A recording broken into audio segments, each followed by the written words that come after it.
Ini kita kira-kira aja ya. Ya. Kira-kira harga pasarannya itu 2M. 2M. Kita beli di angka 500.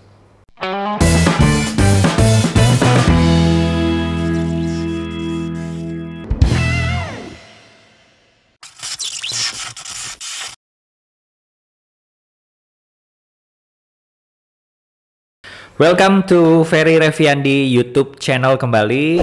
Nah, teman-teman, hari ini kita akan membahas satu topik ya berkenaan dengan properti ya. Saya sudah kedatangan seorang bintang tamu, pakar daripada sebuah NPL. Betul ya, Pak ya? Ya. NPL. Nah, bagi teman-teman yang belum tahu atau baru pernah dengar mungkin nih, NPL itu apa sih gitu ya? Makhluk apakah itu gitu ya. Nah, kita akan membahasnya pada siang hari ini bersama dengan Pak Dudi Suparhadi. Ya. Ya. Sehat ya, Pak? Alhamdulillah sehat, alhamdulillah. Sehat. Oke. Nah, itu yang penting, Pak. Soalnya pandeminya masih jalan terus. Jadi, pinter-pinternya kita menjaga imunitas gitu ya, Pak ya. Oke, teman-teman, Pak Dudi ini adalah seorang pakar daripada NPL. Ya, nah NPL itu sendiri kalau tidak salah nih ya, dikoreksi kalau salah Pak ya, singkatan dari non performing loan ya, alias apa Pak? Kalau bahasa Indonesianya apa sih Pak? Jadi gini, NPL tuh non performing loan kalau bahasa saya Ya. itu kredit macet. Kredit macet. Iya. Oke. Nah ini korelasinya berarti kan dengan properti ya Pak? Sebenarnya bukan hanya properti. Oke, tidak Karena hanya properti. NPL itu jadi gini, NPL itu segala jenis pembiayaan yang macet. Yang macet. Nah, yang macet ini kan ada di bank, ada di finance, ada di leasing, ada di koperasi, ada di yang mungkin sekarang yang mohon maaf ya, pinjol-pinjol itu juga ada. Pinjol. Iya. Oke, betul. Nah, betul. cuman kalau saya kan kebetulan dari praktisi. Ya. Jadi saya dulu pemain motor, pemain mobil, sekarang bermain properti. Khususnya di properti. Iya. Ya, gitu. betul. Jadi ini Pak Dudi ini juga adalah seorang investor properti, begitu ya Pak. Nah, secara spesifik berarti ini sudah fokusnya semua NPL properti kan ya? Properti, cuman kadang kalau ada tawaran mobil murah, motor murah ya saya beli juga. Oh, hajar juga gitu ya. Yang penting menghasilkan. Iya, benar. Ya, tujuannya itu teman-teman ya. Jadi apalagi zaman krisis sekarang Pak, ini kan banyak yang macet nih Pak. Iya. Ya, nggak mobil, motor, apalagi rumah. Iya. Ya kan? Macet itu biasanya kenapa sih Pak? Kok bisa macet gitu? Jadi sebenarnya saya rasa orang tidak ada yang mau macet ya. Ya betul. Cuman Jakarta aja nih macet Pak. Iya. Pengennya sih lancar. Ya. Hanya saja emang terkadang namanya income itu kan nggak pasti. Income nggak pasti, oke. Iya. Ya kalau karyawan mungkin oke lah, lebih pastilah ya. Karena dapat gaji. Tetapi namanya angsuran itu kan pasti. Ya. Nah itu. Betul Pak. Jadi betul. Income nggak pasti, angsuran Pasti. Nah itu. Dan kebanyakan namanya pembiayaan itu, pengalaman saya, mohon maaf nih kalau ada orang bank denger. Gak apa-apa Pak. Orang bank lihat gitu kan. Ini sharing kulitnya aja apa tengah-tengah apa terbuka? Lebar? Bebas Pak. Oh, bebas. Oke. Open. Jadi gini. NPL itu biasanya suku bunga Pak. Ini kita bahas motor, mobil atau properti? Properti dulu boleh ya? Properti dulu aja ya. Oke ya wes gini. Jadi suku bunga bank. Kita lihat ya, ini namanya kan bank itu kan ada dua jenis ya. Konvensional dengan syariah. Kita bahas dulu satu persatu nih. Boleh. Suku bunga bank. Biasanya itu flat 2 tahun pertama. Oh iya betul. Ya kan? 2 atau 3 lah gitu ya. Itu kan 2 tahun pertama atau 3 tahun pertama itu flat. Betul. Ada yang 9%. Betul. Per tahun, suku bunganya gitu kan. Setelah lewat tahun kedua itu jadi efektif. Floating. Atau floating. Betul. Jadi berapa? Bisa jadi 13, bisa jadi 14. Bahkan ada juga yang lebih dari itu. Betul. Nah biasanya 2 tahun pertama itu masih bisa ngangsur tuh. Oh, cicilannya masih lancar ya? Masih lancar. Kenapa lancar? Masih flat. Pemanasan dulu. Ya. Begitu naik tahun ketiga, mohon maaf nih, biasanya tuh banyak yang batuk-batuk. Oh, batuk-batuk. Pertama batuk-batuk dulu tuh. Betul Pak. Ini kita nggak bahas virus loh ya. Iya. Kita nggak bahas virus nih. Oke, ini NPL properti kok ya batuknya ya. Iya. Cuma memang sekarang pun Pak bukan batuk lagi mungkin Pak. Udah banyak yang muntah kali Pak ya. Ya itu kondisi sebenarnya kita juga tidak ingin seperti itu. Ya. Hanya saja ini kan efek ya. Efek dari sesuatu pandemi atau apalah itu sehingga efeknya kemana-mana. Betul. Tetapi namanya aset itu tidak ada habisnya. Sampai kapanpun namanya aset, apalagi itu properti, tetap jadi kebutuhan. Tetap jadi kebutuhan. Iya. Sekalipun dalam kondisi krisis gitu ya. Iya. Sekarang apapun itu punya potensi resiko apapun, termasuk juga properti. Iya. Hanya saja kalau properti itu kan barangnya kan nggak bergerak. Iya.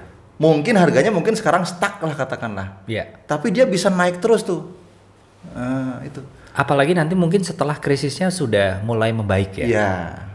Jadi kebetulan saya sendiri kan praktisi ya. Betul. Dari tahun 2008 sampai sekarang saya fokus di NPL. Oke. Jadi dulu ibaratnya kita paham banget nih, siklus-siklus itu kita paham. Kapan siklus itu naik, kapan siklus itu turun. Iya. Nah, mungkin sekarang properti lagi lesu. Betul. Cuman nanti naik lagi dia. Pasti ada saatnya. Ya, ini naik lagi. Iya. Kenapa? Nah, kenapa tuh? Nah, itu dia.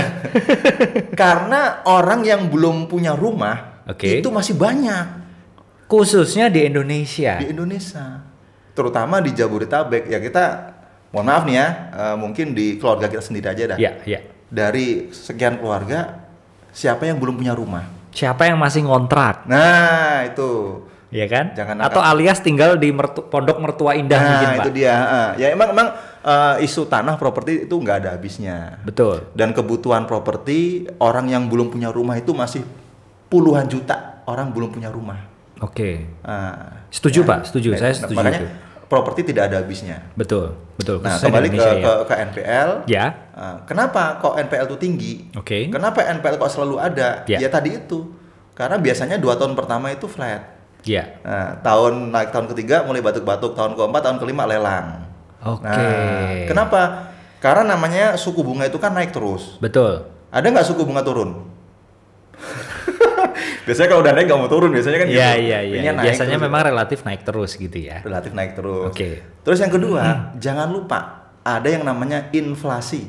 Inflasi. Iya, jadi inflasi itu kan naiknya kebutuhan-kebutuhan pokok, biaya hidup itu namanya inflasi itu. Betul. Biasanya mulai dari kebutuhan pokok, biaya sekolah, biaya operasional lainnya itu naik terus tuh. Bensin aja juga naik, Pak. Itu dia. Kan? Sedangkan gaji naik nggak kira-kira?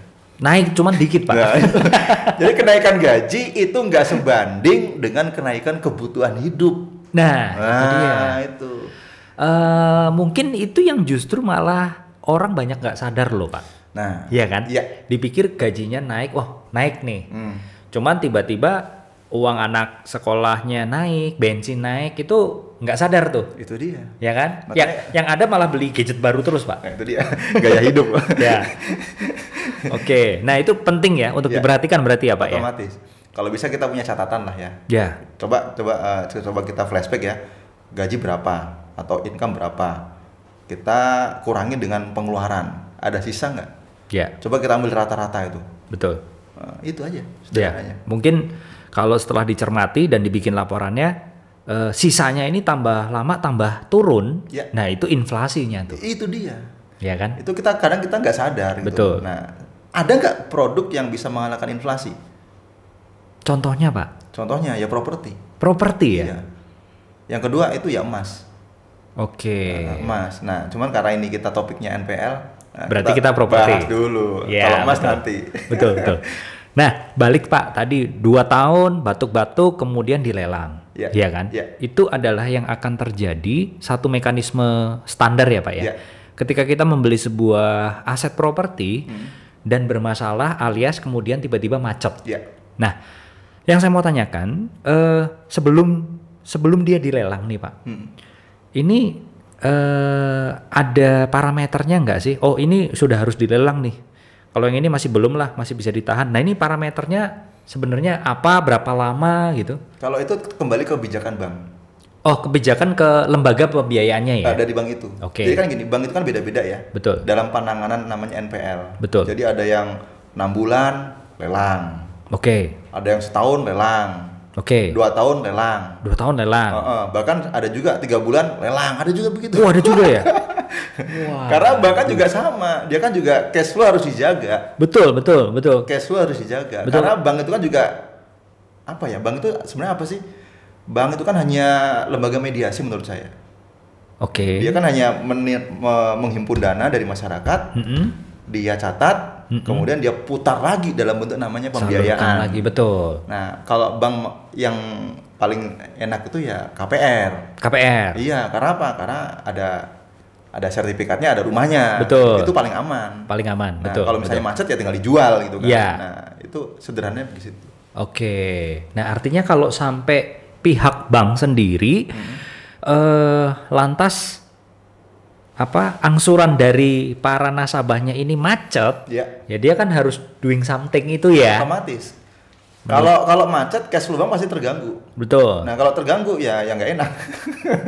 Karena income-nya dari situ. Iya, untuk operasional, untuk gaji karyawan, betul, untuk lain-lain ya dari itu. Makanya dia kemudian ketika ada pembiayaan yang macet itu tadi di properti, dia mau nggak mau pasti lari ke lelang. Iya. Begitu ya. Iya. Exitnya di situ. Exitnya di situ. Iya. Itu yang disebut NPL itu tadi ya Pak ya, berarti ya. Siklusnya begitu siklusnya. Oke, dalam bidang sektor properti lah khususnya ya. Iya.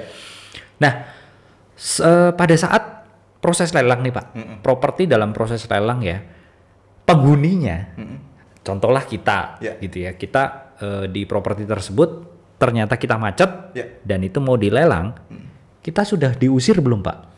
Sebenarnya Pak, bank itu tidak punya hak untuk mengusir. Punya hak. Tidak punya hak ya Pak? Enggak punya hak. Hanya saja lebih gampang dilelang kalau rumah itu dalam kondisi kosong. Betul. Nah, sehingga bank menghimbau agar rumah itu dikosongkan. Kenapa pertanyaan saya Pak? Tidak punya hak dalam hal ini ya, bank untuk mengusir penghuninya Pak? Ya ini kan perdata. Utang piutang kan masalah klasik, masalah perdata ya. Betul. Gitu loh. Kalau dia mengusir kan ya itu sudah bisa mengarah ke pidana, itu perbuatan tidak menyenangkan atau apalah itu. Oke. Jadi karena ranahnya ini adalah sebenarnya secara prinsip ini masuk ke perjanjian bisnis hutang gitu lah ya. Iya, utang piutang kan perdata. Utang piutang ya. Utang piutang kan perdata. Betul. Ya exitnya cuma satu sebetulnya, dijual. Dijual kembali. Iya. Ya. Dijual atau dilunasin. Iya betul. Nah, kalau dilunasin kan bukan macet itu namanya Pak, ya kan? Ya terkadang orang itu ketika dalam kondisi macet dia akan mengeluarkan potensi terbaiknya, sehingga dia mungkin menjual atau mungkin masih ada simpanan yang memang harus dia keluarkan untuk melunasi itu ada. Terkadang kan manusia itu ketika udah dalam kondisi kepepet, terdesak, udah mentok itu, baru keluar semua tuh potensinya itu. Ini the power of kepepet nih ya. Kira-kira begitu. Oke, baik. Nah, balik lagi nih ya. Di lelang ini kan pasti ada tahapannya juga nih Pak. Ya, ada tahapannya juga. Dan menariknya nih teman-teman ya, ternyata barang-barang atau properti-properti yang sifatnya sudah NPL seperti ini menarik ya Pak, karena ada peluang Pak di belakangnya, betul ya Pak? Otomatis. Jadi peluangnya luar biasa menurut saya. Yang penting kita tahu. Ada 3 ilmu. Cara beli, cara jual, cara mengamankan. Nah, itu dia tuh Pak. Apapun bisnis, 3 ilmu ini yang paling penting. Cara beli, cara jual, cara mengamankan. Iya. Ini step-stepannya nih ya. Ketika kita mau bermain dalam status barang-barang yang NPL ini kan? Ya bukan hanya NPL, semua bisnis. Iya. Kita punya produk, punya jasa. Betul. Cara jualnya kemana? Berapa? Betul. Strateginya bagaimana? Betul. Cara jualnya bagaimana? Betul. Ke siapa? Harga jual berapa? Ambil margin berapa persen? Yang paling penting kalau NPL adalah cara mengamankan. Iya, memang potensinya murah. Betul. Harganya menarik. Betul. Tetapi jangan lupa ada namanya cara mengamankan. Nah, cara mengamankannya bagaimana? Nah, itu. Nah, ini boleh kita kupas ya Pak? Satu demi satu ya. Boleh. Dari yang pertama tadi adalah cara membeli ya. Cara membeli. Nah, NPL yang bagus dalam tanda kutip nih Pak untuk dibeli itu kira-kira seperti apa Pak Dudi?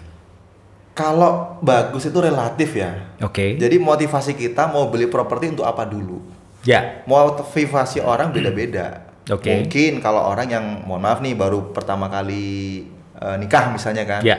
Biasanya yang penting beli rumah dulu deh.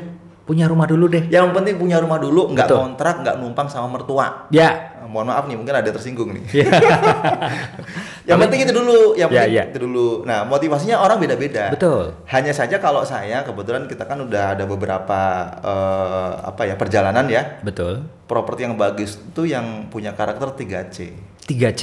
Iya. Oke. Yang pertama cash bisa flow. Disebutkan ya. Cash flow. Oke. Kita bisnis hidup dari apa? Dari cash flow. Dari cash flow. Yang kedua adalah cashback. Cashback. Yang ketiga adalah capital gain. Capital gain. Ini properti yang terbaik. Ya. Tadi Pak Ferry pertanyaannya itu toh. Betul. Nah itu menurut saya loh ya. Ya. Cash flow, cashback, capital gain. Nah kalau dalam sebuah status properti yang NPL tadi macet. Ya. Ada yang bisa punya tiga-tiganya nggak Pak? Ada. Oh ada. Ada. Ada contohnya Pak? Ada. Oh boleh sharing nih ya Pak, sedikit ya Pak ya. Contohnya ruko. Ruko, oke. Jadi ada ruko yang di situ kondisinya tersewa. Ya. Itu kan udah punya cash flow. Oh. Dari mana cash flow-nya? Dari yang nyewa itu. Dari yang sewa, Dari betul. Yang sewa. Kan dia bayar tuh. Betul. Ada yang sewanya bulanan, ada juga yang tahunan, ada juga per 5 tahun. Betul. Biasanya dari disewa sama franchise gitu kan. Yang banyak lah di pinggir jalan itu kan, sewanya per 5 tahun atau per 10 tahun itu juga ada itu. Kita sebut merek nggak apa-apa kok Pak. Oh gitu. Disewa bank, disewa Alfamart, Indomaret gitu kan. Boleh. Ya ada begitu. Cuman dalam posisi tersebut, ownernya mungkin macet tuh ke banknya gitu ya. Tapi dia sendiri sudah menyewakannya ke mungkin ya itu tadi Alfamart, Indomaret gitu ya, atau mungkin bahkan perusahaan-perusahaan gitu maksudnya kali ya Pak ya. Benar.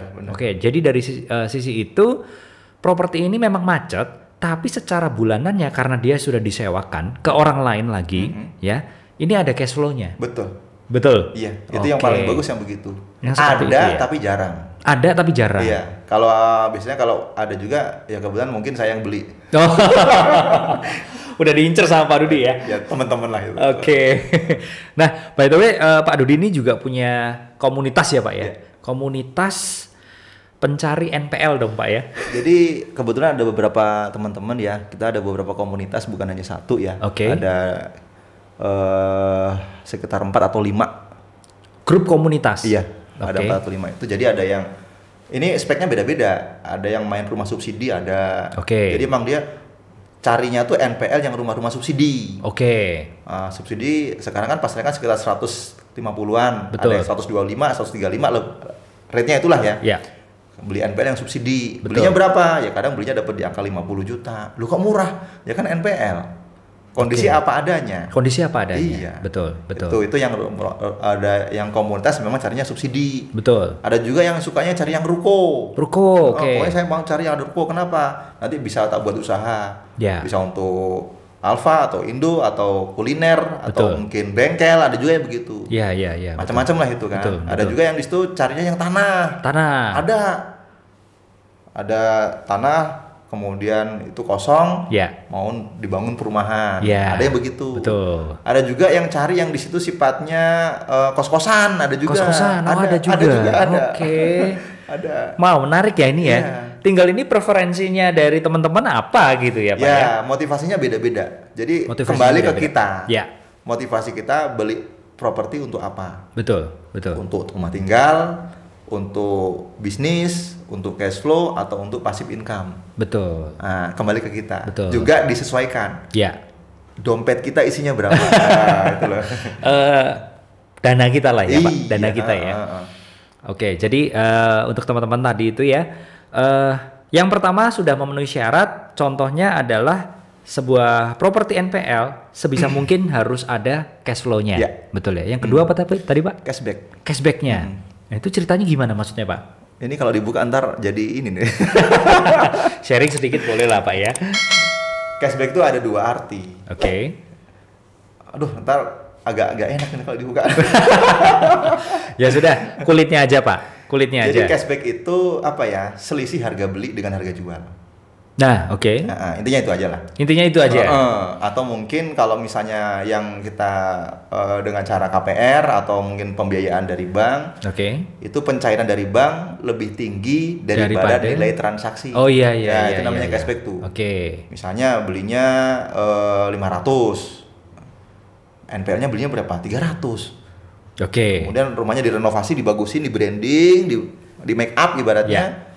Kemudian di KPR-in tuh bank. Cairnya berapa? 1 miliar misalnya. Atau mungkin nggak 1 miliar deh, 800 deh. 800. Belinya berapa? 300.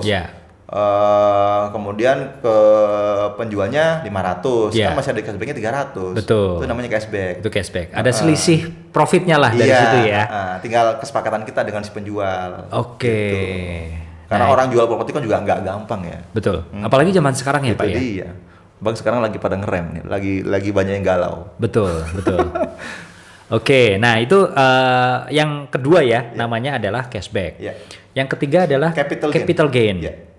Jadi capital gain itu adalah kenaikan properti di satu tempat itu. Jadi capital gain itu semakin bagus posisi dan lokasi, semakin tinggi capital gainnya. Contohnya rumah yang di depan. Ya di depanmu, depan jalan lah ya. Depan jalan atau gerbang perumahan gitu, atau di posisi hook. Itu capital gain-nya lebih tinggi daripada yang di belakang. Betul. Itu. Atau mungkin ruko di situ di komplek ruko yang di situ wilayah elit misalnya. Itu capital gain-nya lebih tinggi daripada ruko yang di mohon maaf nih misalnya di pinggiran luar kota gitu. Itu capital gain-nya itu. Yang di misalnya Jakarta Coret gitu lah ya. Jakarta Coret. Nah, cuman capital gain ini biasanya kan tumbuhnya perlu waktu ya Pak ya. Tidak serta-merta saat itu juga dong gitu ya. Nah, ini mungkin yang harus bersabar sedikit ya. Bersabar sedikit menunggu momen atau waktunya sehingga capital gain-nya bisa tumbuh tuh ya. Kita beli misalnya sekarang berapa, tahun depan tiba-tiba nanti sudah mulai naik tuh. Itu ya Pak ya, kurang lebih ya. Nah, dari 3 yang tadi Pak, kan sudah nih. Terus sekarang kalau memang ternyata teman-teman ada yang minat gitu ya untuk wah ini kayaknya menarik nih ya bermain properti yang NPL gitu ya. Perlu modal nggak sih Pak? Ada modal yang perlu disiapkan nggak sih? Kalau modal jelas perlu ya. Modal jelas perlu. Modal itu kan ada 2 jenis modal. Yang pertama modal nekat. Yang kedua ya modal dana lah. Modal dana. Ya, cuman kan itu kan teknis ya. Betul. Teknis.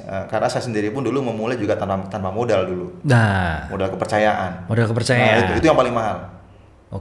Modal kepercayaan. Kalau uang dana itu menurut saya bisa menyusul, bisa ngikut lah itu. Karena apa? Karena modal juga kalau kita nggak ada kepercayaan juga susah. Kepercayaannya ini dalam bentuk apa dan ke pihak-pihak mana aja nih terutama? Dulu saya pertama kali memulai itu modal kepercayaan dari teman-teman. Kemudian teman-teman waktu itu kan kita ada aset ini murah nih. Betul. Namanya aset kita kan cari dulu tuh selisihnya ya. Apapun bisnis kan cari selisih. Betul. Berapa sih harga pasaran? Harga pasarannya waktu itu sekitar 300. Kemudian banknya waktu itu sempat menawarkan ke kita dengan skema CSI. Itu di angka hanya 60 juta. Wah. 300 dikurangi 60. Iya, betul. Karena ada potensi untung 240. 240 juta. Hanya saja tanda petik nih. Dari mana modalnya? Betul. Nah, waktu itu saya coba share deh, yuk kita skemanya patungan. Nah, patungan. Betul. Nah, setelah itu gimana nih caranya? Ngebuat aset yang tadi beli 60 bisa kejual maksimal. Perlu namanya kan ya namanya bangunan kalau kondisi rusak siapa yang mau beli? Betul. Kecuali kalau emang orang udah bisnis properti udah paham, oh ini belinya sekian. Kemudian renovasi sekian. Nah, itu. Kemudian dijual sekian, ada majlis sekian itu. Nah, jadi modal itu relatif menurut saya. Modal relatif. Ya?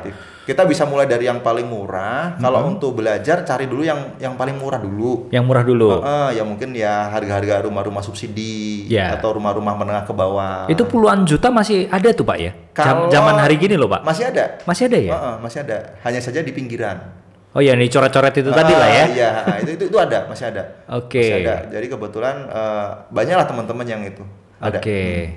Nah, jadi kalau masalah modal, sekalipun kalau kita belum punya nih Pak, ya kita ngumpulin teman-teman, gitu kan ya.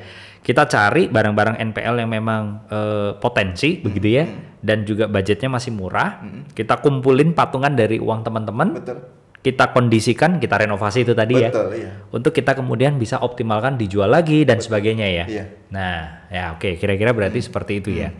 Dari Pak Dudi sendiri nih, kan sudah malang melintang dari tahun 2008 ya Pak. Iya.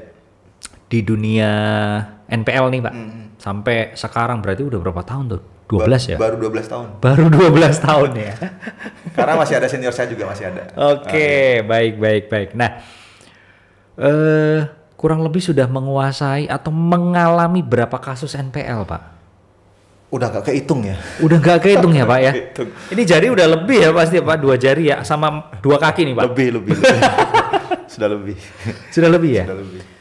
Pengalaman NPL yang paling menarik Pak? Yang pernah dialami Pak? Yang paling menarik yang kemarin nih, Ini kemarin ini NPL saya dapatnya kira-kira seminggu sebelum Lebaran Idul Fitri kemarin ini nih.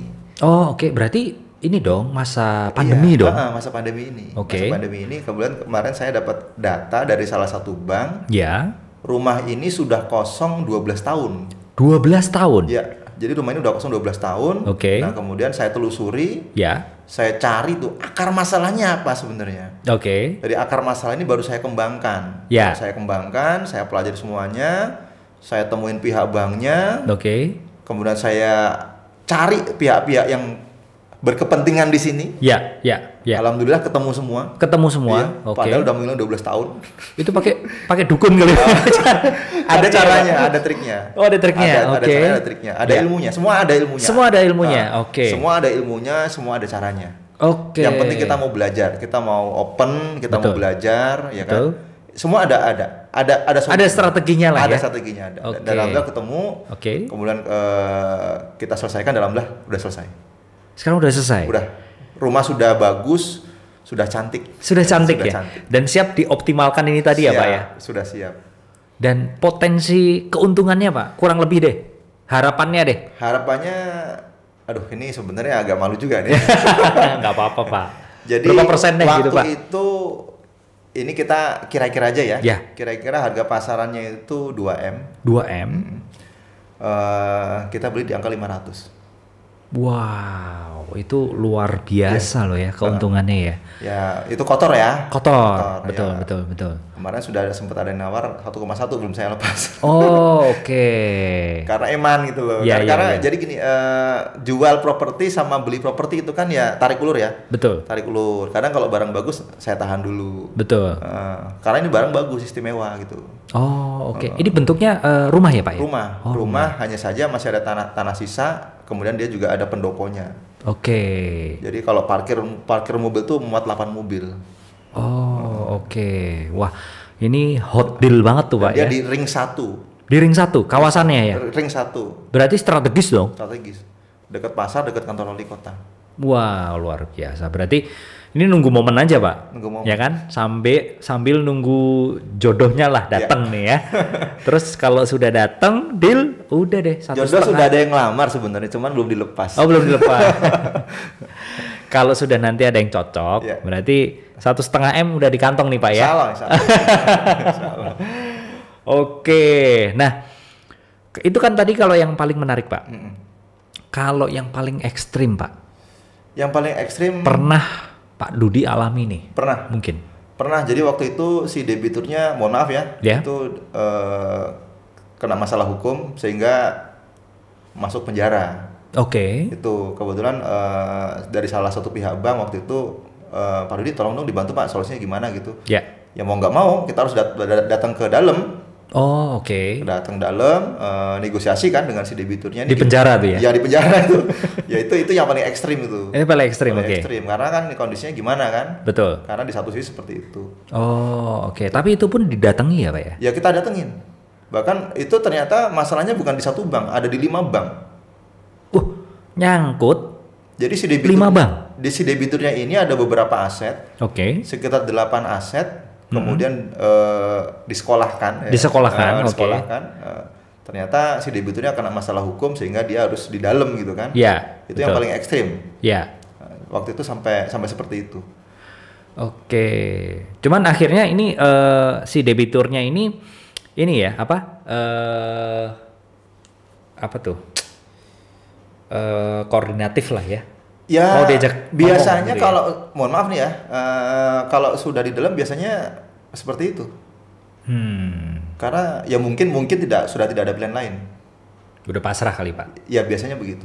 Oke. Karena kan kalau ya kondisinya udah mungkin sudah tidak ada income, kemudian aset juga resiko potensi dilelang. Iya, betul. Nah, kemudian juga ibaratnya mungkin yang mau beli juga udah malas Pak. Udah malas gitu kan. Urusan sama napi soalnya Pak ya. Ya, ya kalau saya sih ingin pendekatan persuasif dulu ya. Betul. Kita cari dulu nih solusinya gimana gitu. Ya. Dalam waktu itu selesai. Selesai ya.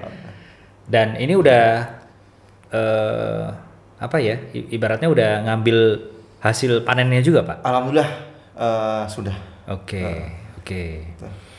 Nah, ya sudah berarti ketika kita menemukan hal-hal seperti ini ya Pak ya.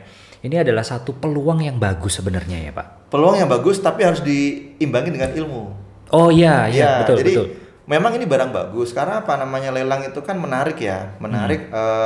Kalau misalnya kita ngerti caranya gitu loh. Oke. Caranya bagaimana nih? Kita belinya ke siapa, kapan, di mana, cara nawarnya bagaimana? Betul. Ngukur marginnya itu bagaimana? Itu ada ininya ada aturan mainnya. Ada triknya lah, ada triknya. Ada strateginya. Boleh nggak sedikit cerita Pak?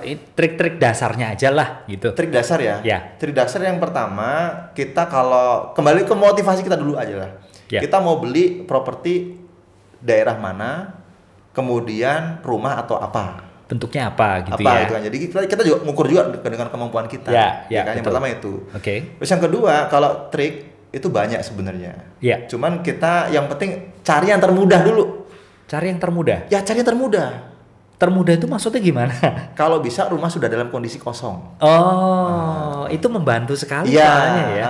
Kenapa kalau dalam kondisi kosong itu biasanya pengalaman saya itu lebih mudah. Betul. Dibandingkan kalau itu masih berpenghuni. Betul. Itu yang triknya begitu. Setuju Pak, setuju. Yang kedua, kalau bisa jadi gini. Teori NPL itu terbalik dengan teori rumah baru. Maksudnya gimana tuh Pak? Nah, bingung kan? Ini yang nanti bisa jungkir balik ini. Apapun bisnis, itu kan cuma satu, cari selisih. Betul. Ya kan? Kalau saya kebetulan saya beli yang cari selisihnya paling banyak. Setuju. Nah, NPL itu semakin lama macet rumah itu semakin menguntungkan. Oke, kenapa? Ya. Nah, sebenarnya kalau saya pakai coret-coretan lebih enak, cuma karena ini nggak ada papan tulis aja. Jadi gini, semakin lama macet semakin menguntungkan karena kita diuntungkan oleh kenaikan properti itu sendiri.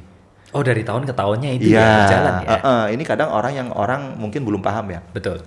Kita hitung aja lah rata-rata ya. Iya. Kenaikan properti per tahun berapa kira-kira? 20%, ada 30, tergantung posisi dan lokasi. Betul. Anggaplah misalnya per tahun 20% aja deh. Iya. Anggaplah rumah itu macetnya berapa? 5 tahun. 5 tahun. 5 tahun kalikan 20 berapa? Udah 100%. 100%. Betul. Nah, kita baru beli loh ya, udah untung di depan 100%. Betul. Beli apa? NPL adanya. Oke. Kalau beli rumah baru ada nggak? Beli langsung untung 100%? Nggak ada. Nggak ada. Itu. Mohon maaf nih teman-teman developer. Mohon maaf. Iya. Betul. Gitu. Yang beli langsung cuan 100% di depan itu mungkin ya NPL itu. Iya, yang pertama itu. Yang kedua, suratnya tuh udah jelas, ada sertifikatnya. Oke. Jadi ibaratnya masakan, mohon maaf nih ya, kira-kira yang kita beli ini barang udah mateng. Oke. Rumahnya sudah ada, suratnya sudah ada, betul. Harganya murah. Kemudian harganya juga jujur. Oke. Kenapa? Karena bank juga ada print out-nya tuh, ada Pak sekian. Oke. Kemudian harga pasarannya silakan dihitung. Iya. Nah, kita kan cari selisih. Betul. Nah, saya juga mau kalau kayak gitu, Pak. Ya kan judulnya kan itu cari selisih kan. Karena properti itu ya menarik lah. Isu properti tidak ada habisnya. Oke. Betul. Nah, ada yang ketiga Pak?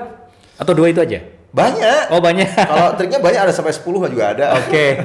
Tapi secara prinsip 2 poin itu tadi ya, 2 poin yang terpenting gitu ya. Uh. Oke, baik. Nah, terakhir nih Pak. Ya. Kita kan tahu Pak, ini lagi pandemi nih. Ya. Properti juga lagi nyungsep. Ya. Ini waktu yang tepatkah untuk belanja atau cari lah ya barang-barang NPL Pak? Sebenarnya pandemi atau nggak pandemi sama aja menurut saya. Oke. Karena apa? Karena kita membeli sesuatu produk investasi. Ya. Investasi loh, properti kan investasi ya. Betul. Nah, kalau sekarang momennya mungkin tepat teman sekarang ya. Kita beli bisa dapat harga termurah. Apalagi sekarang bank itu menjual dengan segala cara. Oke. Bisa skema lelang. Betul. Bisa skema cesi. Oke. Bisa juga skema novasi. Novasi. Novasi. Bukan inovasi, novasi. Novasi ya, saya baru dengar juga tuh Pak. Iya, itu nanti kita bahas. Oke, dan di mana kalau yang saya baca ya, bank ya, khususnya bank saat ini rate NPL-nya tinggi-tinggi nih Pak. Ya, tinggi-tingginya. Karena semakin banyak pula yang macet kan. Betul. Bukan hanya masalah karena memang sudah floating ya suku bunganya ya, tapi sudah banyak yang di PHK, betul kan Pak ya? Pendapatan atau bisnisnya juga pada turun ya kan? Otomatis itu kan mungkin berpengaruh pada kemampuan bayar angsuran mereka nih, sehingga tambah banyak lagi yang macet. Berarti ini waktu pas yang cari barang-barang NPL nih Pak. Betul ya. Tepat untuk beli. Pak Dudi udah hunting nih Pak ya dari kemarin-kemarin Pak. Sudah dapat 3 saya. Sudah dapat 3. Oke ya menarik nih Pak ya, menarik. Nah bagi teman-teman yang mungkin memang penasaran nih Pak, ya mereka jauh lebih pengen dapat apa ya lebih dalam lagi mengenai khususnya properti NPL dan bagaimana mengoptimalkan menjadi satu profit keuntungan ya. Ini bisa menghubungi nanti di mana Pak? Ke Mas Ferry aja. Oke. Nanti kita akan sebutkan di deskripsi ya mungkin Di deskripsi mungkin bagi teman-teman yang memang tertarik belajar lebih dalam ya. Nah ini kita kedatangan Pak Dudi, pakar NPL ya. Beliau ini punya banyak komunitas dan juga biasanya membuka kelas-kelas workshop ya Pak ya. Kebetulan saya diminta dari beberapa teman, dari alumni, dari Jakarta, dari Bandung, dari Jawa Tengah, Semarang, Solo, Jogja, gitu kan, dari Surabaya, gitu. Ya, saya sifatnya sharing. Sharing kebetulan kalau untuk murid, alhamdulillah, saya sudah ada 7 mentor yang jadi murid saya. Alhamdulillah. 7 mentor ya, wow. Nah ini juga membuktikan kelasnya Pak Dudi ini nggak main-main nih. Ya alhamdulillah. Artinya menelurkan kembali bahkan pembicara-pembicara handal begitu Pak ya. Khususnya mungkin di bidang properti Pak ya. Bidang NPL. Bidang NPL juga. Karena gini, NPL ini kan belum ada satu disiplin ilmu yang membahas masalah ini. Karena NPL itu kompleks sebenarnya.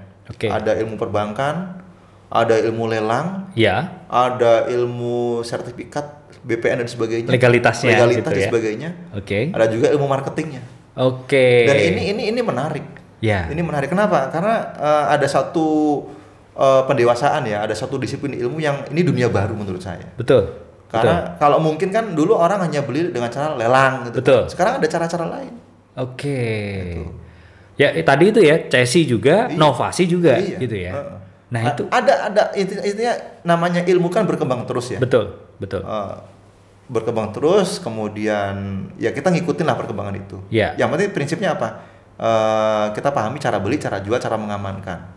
Ini yang saya sampaikan. Bisa beli, nggak bisa jual. Ya sama juga bohong. Bisa beli, bisa jual, cuma lupa ngamanin, jadi sengketa. Malah problem nanti ya. Itu makanya sebelum kita beli, mindset yang saya sampaikan ke teman-teman satu nih, prinsip ya, berpikir jual sebelum beli. Jadi sebelum kita beli, kita udah mikir jual duluan. Nah, minimal apa? Kalau kita udah berpikir jual, kita udah ada ukuran nih. Oh, saya ada potensi untung sekian.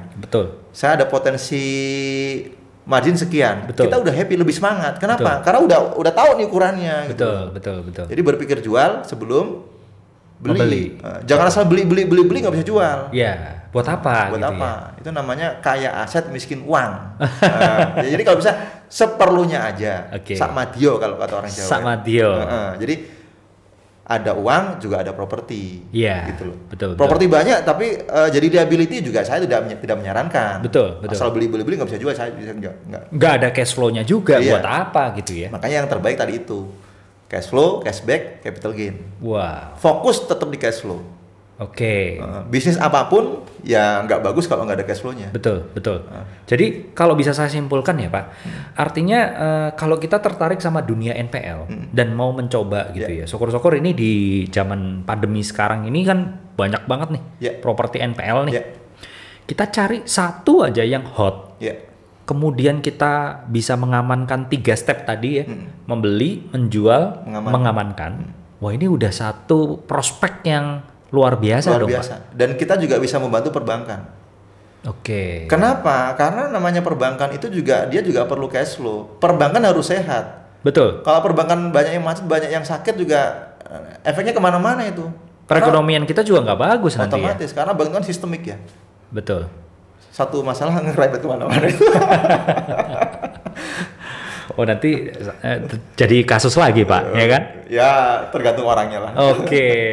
Tapi ada desas-desus nggak Pak? Ini ada Bank Indonesia yang mungkin saat ini lagi potensi untuk kasus begitu? Ya memang kalau NPL itu kan isu ya, isu yang menurut saya bank itu bisa mungkin bermasalah, atau mungkin juga bisa dilikuidasi, atau mungkin juga bisa rugi atau kolaps gara-gara NPL. Betul. Nah makanya NPL ini harus diurai, harus dilancarkan. Betul. Siapa yang melancarkan? Ya kita semua.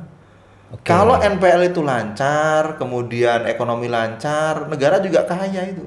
Karena apa? Lancar gitu loh. Karena lancar ya. Jangankan NPL, darah kita aja kalau nggak lancar efeknya kemana-mana. Kalau tersumbat, udah bahaya tuh ya. Apalagi kalau ini perbankan tersumbat keuangannya, bahaya itu.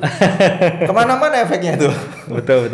Nah ini salah satu tugas kita juga nih ya. Yang penting tadi itulah ada cara beli, cara jual, cara mengamankan.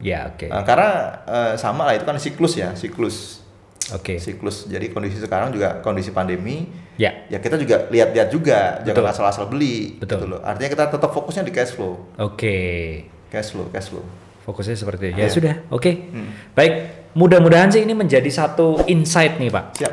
Ya bagi teman-teman yang khususnya baru dengar ya atau tertarik mengenai NPL ya Pak ya. Nanti akan saya tuliskan di deskripsi bagi teman-teman yang memang berminat atau pengen belajar lebih dalam, ya kan? Dan praktek. Nah, itu dia ya. Karena Pak Dudi tadi sudah contohkan modalnya 500 ya. Diharapkan akan bisa dijual kembali gitu ya.